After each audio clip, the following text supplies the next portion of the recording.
Hola. Hola, bichito. Sí, te señalaban. Lo estaba viendo de acá. Hola, bichito. Está medio lastimadito. Una garrapata enorme tiene.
Sí, mi amor.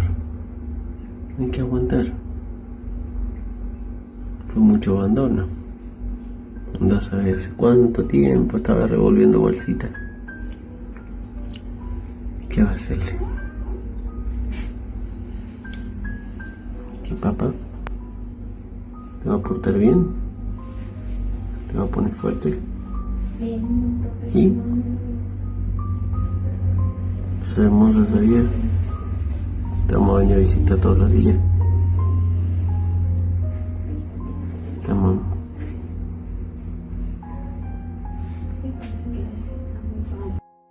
Hola, papá. ¿Cómo andas, bebé? ¿Está tiradita? Bueno, ¿te vas a poner bien? ¿Prometes eso? Ay, sí, papá me dijo. Oh, todo lo día. Mira que te está esperando la sangre de tu hermano Antonio, ¿eh? Dijo que para que te pongas fuerte. ¿Sí? No te vamos a soltar la patita, mi amor. Te amamos.